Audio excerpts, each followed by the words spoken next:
Hello everyone. Last video में हमने discuss किया था कि सीबीएसई क्लास 10th के फर्स्ट चैप्टर रियल नंबर्स में हमें कौन कौन से टॉपिक्स पढ़ने होंगे इस सेशन में, और उसी वीडियो में मैंने बेसिक इंट्रोडक्शन दिया था कि रियल नंबर्स क्या होते हैं। इस वीडियो में हम स्टार्ट करेंगे फर्स्ट टॉपिक से, that is fundamental theorem of arithmetic. इस थ्योरम को समझने से पहले हमें तीन चीजें पढ़नी है। First is prime numbers, second is composite numbers and third is कि प्राइम फैक्टराइजेशन क्या होता है। प्राइम नंबर्स वो नंबर्स होते हैं जिनके सिर्फ दो ही फैक्टर्स होते हैं, एक 1 और दूसरा नंबर इटसेल्फ। वो नंबर्स जो सिर्फ दो ही नंबर्स से डिवाइड हों, एक 1 से और एक अपने आप से, उनको हम प्राइम नंबर्स कहते हैं। कॉम्पोजिट नंबर्स वो नंबर्स होते हैं जिनके दो से ज्यादा फैक्टर्स होते हैं, मीन्स वो 1 और अपने आप के अलावा किसी तीसरे नंबर से भी डिवाइड हो सकते हैं, राइट। हम नेचुरल नंबर्स को लिखते हैं एंड सो ऑन। तो आप ध्यान रखिएगा कि 1 जो है वो ना तो प्राइम होता है और ना ही कॉम्पोजिट होता है। 2 सिर्फ 1 से डिवाइड हो सकता है और अपने आप से डिवाइड हो सकता है, तो 2 is the smallest prime number, ठीक है। 3 देखिए, 3 के भी दो ही फैक्टर्स हैं। अब 4 देखिए, 4 1 से डिवाइड हो जाएगा अपने आप से और 2 से भी डिवाइड हो जाएगा, सो 4 is a smallest composite number. Now 5 देखिए, 5 1 और अपने आप से ही होगा, तो 5 is a prime number. Similarly 6 composite number हुआ, 7 के भी दो फैक्टर्स हैं तो 7 प्राइम नंबर हुआ, 8 जो है वो कॉम्पोजिट नंबर हुआ एंड सो ऑन। तो अब आते हैं हम प्राइम फैक्टराइजेशन पर। तो आप कोई भी नंबर लीजिए, मैं ले लेती हूँ 1560। इस नंबर का हमें प्राइम फैक्टराइजेशन करना है, तो उसके लिए हमें क्या करना होता है, आप सबसे छोटे प्राइम नंबर से स्टार्ट करिए, 2। अब देखिए क्या ये नंबर 2 से डिवाइड हो रहा है, यूनिट प्लेस पे 0 होना चाहिए या फिर इवन नंबर, तो ये 2 से डिवाइड हो जाएगा, यस 2 से डिवाइड हो रहा है। ये 2 से फिर से डिवाइड हो रहा है, यस हो रहा है, तो फिर से आपने इसे 2 से डिवाइड किया, 2 3 6 9 0। क्या ये 2 से फिर से डिवाइड हो रहा है, यस 1 9 2 18 5। अब ये 2 से डिवाइड नहीं हो सकता क्योंकि यूनिट प्लेस पे इवन नंबर नहीं है और ना ही 0 है। तो अब आप नेक्स्ट प्राइम नंबर देखिए, आएगा 3। तो 3 से कैसे हम चेक करते हैं, इन सारे डिजिट्स का सम करिए, अगर सम 3 से डिविजिबल है दैट मीन्स कि नंबर 3 से डिवाइड हो जाएगा। तो 1 + 9 10, 10 + 5 15, तो 15 3 से डिवाइड हो जाता है, दैट मीन्स ये नंबर भी डिवाइड हो जाएगा। सो 3 6 18 और 3 5 15, राइट। अब 6 + 5 करिए, दैट विल बी 11, 11 डिवाइड नहीं होगा 3 से, दैट मीन्स ये नंबर अब 3 से डिवाइड नहीं होगा। नेक्स्ट प्राइम नंबर देखिए 5, तो ये 5 से डिवाइड हो जाएगा 1 3। अब 13 प्राइम नंबर है तो डायरेक्टली ये 13 से डिवाइड हो जाएगा, और जैसे ही 1 आ जाए आप स्टॉप कर दीजिए। ये सारे नंबर्स इस नंबर के क्या हो गए, प्राइम फैक्टर्स। प्राइम फैक्टर्स क्यों, क्योंकि ये सारे नंबर एक तो प्राइम है और इस नंबर को डिवाइड कर रहे हैं, इसलिए हम इसको फैक्टर कह रहे हैं। अब हम इस नंबर को इन प्राइम फैक्टर्स के प्रोडक्ट के फॉर्म में लिख सकते हैं, 2 × 2 × 2 × 3 × 5 × 13। और यहाँ पर आप ये ऑब्जर्व कर सकते हैं कि इस नंबर के 2 से ज्यादा फैक्टर्स हैं, तो ये एक कॉम्पोजिट नंबर हुआ। सो अब आप कोई और कॉम्पोजिट नंबर लेकर देखिए, आप उसका भी ऐसे ही प्राइम फैक्टराइजेशन कर सकते हैं और उसको भी as a product of prime factors लिख सकते हैं। तो यहाँ से हम ये कंक्लूड कर सकते हैं कि हर कॉम्पोजिट नंबर को as a product of primes हम लिख सकते हैं, राइट। दूसरी चीज ये ऑब्जर्व करनी है कि किसी भी नंबर का प्राइम फैक्टर्स जो होते हैं वो यूनिक होते हैं, मींस अगर आप कैलकुलेट कर रहे हैं तब भी यही प्राइम फैक्टर्स आएंगे और अगर कोई और कैलकुलेट कर रहा है तब भी यही प्राइम फैक्टर्स आएंगे। तो आप ये कंक्लूड कर सकते हैं यहां से कि prime factorization of any given number is unique. तो देखिए थर्ड चीज क्या है यहाँ पर कि आपने ऑर्डर्स इसके ऐसे लिखे, सबसे छोटा प्राइम नंबर, फिर बड़ा, फिर उससे बड़ा, ठीक है। ये भी हो सकता है कोई और इस नंबर को पहले 3 से डिवाइड कर दे तो वो ऐसे भी लिख सकता है इस चीज को, कोई तीसरा इंसान इसे पहले 5 से डिवाइड कर दे तो वो पहले 5 लिख दे। तो हम कह सकते हैं कि ऑर्डर जो है प्राइम फैक्टर्स का कुछ भी हो सकता है, बट सही तरीका यही है कि आप स्मॉलेस्ट प्राइम नंबर से चेक करना स्टार्ट करें, इससे आपको कंफ्यूजन नहीं होगा, राइट। सो अब हम ये देखेंगे कि फंडामेंटल थ्योरम ऑफ अरिथमेटिक का स्टेटमेंट क्या कहता है। तो अब आप इस थ्योरम का स्टेटमेंट पढ़िए। स्टेटमेंट ये कहता है कि every composite number can be expressed और factorized as a product of primes. Means हम किसी भी कॉम्पोजिट नंबर को as a product of primes लिख सकते हैं और जो प्राइम फैक्टराइजेशन है वो यूनिक होता है apart from the order in which the prime factors occur. Means order जो है वो यूनिक नहीं होता, ऑर्डर प्राइम फैक्टर्स का कुछ भी हो सकता है। तो ये तो वही 3 चीज हैं जो हमने ऊपर कंक्लूड करी थी प्राइम फैक्टराइजेशन करने के बाद।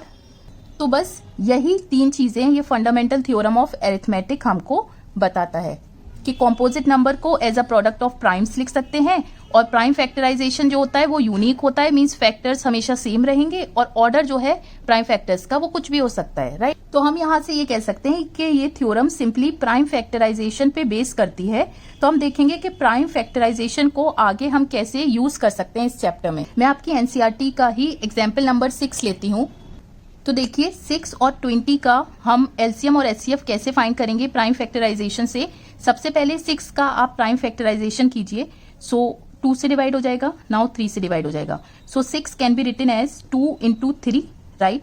सिमिलरली 20 ये 2 से डिवाइड होगा, फिर 2 से डिवाइड होगा, अब 5 से डिवाइड होगा।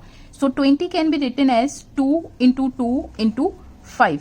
तो आप यहाँ देखेंगे 2 की पावर क्या है 1, 3 की पावर 1। सिमिलरली 2 2 बार है तो ये हो गया 2 स्क्वायर और ये हो गया 5 raised to the power 1। अब ध्यान से देखिए एलसीएम हम कैसे फाइंड करेंगे। तो आप देखिए दोनों नंबर्स में कौन कौन से प्राइम फैक्टर्स इन्वॉल्व हैं, 2, 3 और 5। तो आप लिख दीजिए 2 into 3 into 5, ठीक है। अब आप ये देखिए कि 2 की हाईएस्ट पावर क्या है दोनों नंबर्स में, 2, और 3 की हाईएस्ट पावर क्या है 1, और 5 की हाईएस्ट पावर क्या है 1। So this will be 4 into 3 into 5 and that is 60। तो एलसीएम में हम क्या लेते हैं, ऑल प्राइम फैक्टर्स इन्वॉल्व, और दूसरी चीज उनकी हाईएस्ट पावर लेते हैं, ठीक है। अब हम एचसीएफ फाइंड करते हैं। तो एचसीएफ के केस में हम वही प्राइम फैक्टर्स लेते हैं जो दोनों नंबर्स में कॉमन है। तो कॉमन क्या है, ओनली 2, ठीक है। कोई और कॉमन होता तो आप इनटू करके वो भी लिख देते। और अब पावर क्या हो जाएगी, स्मॉलेस्ट पावर क्या है 2 की, वो लिखिए, that is 1। So HCF is 2। तो हम एचसीएफ में पहली चीज क्या करते हैं, ओनली कॉमन प्राइम फैक्टर्स लेते हैं, और दूसरी चीज क्या करते हैं, उन प्राइम फैक्टर्स का लोएस्ट पावर लेते हैं। तो अब आप ये देखिए कि एलसीएम और एचसीएफ का फिजिकल मीनिंग क्या होता है। एलसीएम वो नंबर है जो गिवन नंबर से कंप्लीटली डिवाइड हो जाएगा। तो आप देखिए 60 जो है वो 6 से भी डिवाइड हो जाएगा, 6 10 is 60, और 60 जो है वो 20 से भी डिवाइड हो जाएगा, 20 into 3 is 60, राइट। और एचसीएफ क्या होता है, एचसीएफ वो सबसे बड़ा नंबर है जो गिवन नंबर्स को कंप्लीटली डिवाइड कर दे। तो देखिए 2 जो है वो 6 को भी डिवाइड कर देगा, और 2 जो है वो 20 को भी डिवाइड कर देगा, राइट। इतना क्लियर है। तो अब आप यहाँ ऑब्जर्व कीजिए कि अगर हम एलसीएम और एचसीएफ का प्रोडक्ट करें तो क्या आएगा, that will be 60 into 2, we will get 120, ठीक है। और अगर दोनों नंबर्स का प्रोडक्ट करें तो नंबर्स क्या है, 6 into 20, दैट इज ऑल्सो 120। तो आप यहां से ये कंक्लूड कर सकते हैं कि सपोज कीजिए कि आपके पास दो नंबर्स हैं ए और बी, तो LCM of A and B and HCF of A and B is equal to product of A and B. तो ये इस चैप्टर का बहुत इंपॉर्टेंट फॉर्मूला है जिसपे बहुत सारे सवाल आपके बनते हैं। अब हम एग्जाम्पल 7 लेते हैं आपके एनसीईआरटी का। तो यहाँ पर आपको 96 और 404 का एचसीएफ फाइंड करना है प्राइम फैक्टराइजेशन मेथड से। तो सबसे पहले आप 96 का प्राइम फैक्टराइजेशन करिए। तो ये 2 से डिवाइड हो जाएगा, फिर 2 से डिवाइड हो जाएगा, फिर 2 से, फिर 2 से, फिर 2 से, और फिर 3 से। तो 96 को आप कैसे लिख सकते हैं, कितनी 2 आ रहे हैं यहाँ पे, 1 2 3 4 5, तो 2 raised to the power 5 into 3, simple है। सिमिलरली 404 का प्राइम फैक्टराइजेशन कीजिए, 404, तो ये 2 से डिवाइड हो जाएगा, 202, फिर 2 से डिवाइड करिए 101, फिर 101 से। अब 404 को आप कैसे लिख सकते हैं, 2 देखिए कितनी बार आ रहा है, 2 बार, तो 2 स्क्वायर इंटू 101। तो हमें एचसीएफ फाइंड करना है। एचसीएफ के केस में हम क्या करते हैं, सबसे पहले कॉमन फैक्टर्स लेते हैं। कॉमन फैक्टर सिर्फ 2 है, और फिर लोएस्ट पावर लेते हैं। तो लोएस्ट पावर क्या है, 5 और 2 में से 2, सो एचसीएफ इज 4। नेक्स्ट आपको एलसीएम फाइंड करना है। तो हम जानते हैं कि एलसीएम इज 96 इंटू 404, और एचसीएफ आपने फाइंड कर लिया है 4 से कैंसिल हुआ, दिस विल बी 101, और 96 into 101, so this will be 96 100 plus 1, that will B 9600, and it's simple.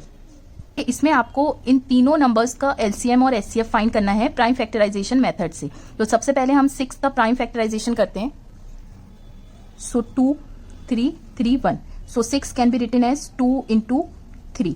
Now 72 का प्राइम फैक्टराइजेशन करते हैं। सो 2 से डिवाइड हो जाएगा, फिर 2 से, फिर 2 से, फिर 3 और फिर 3 से।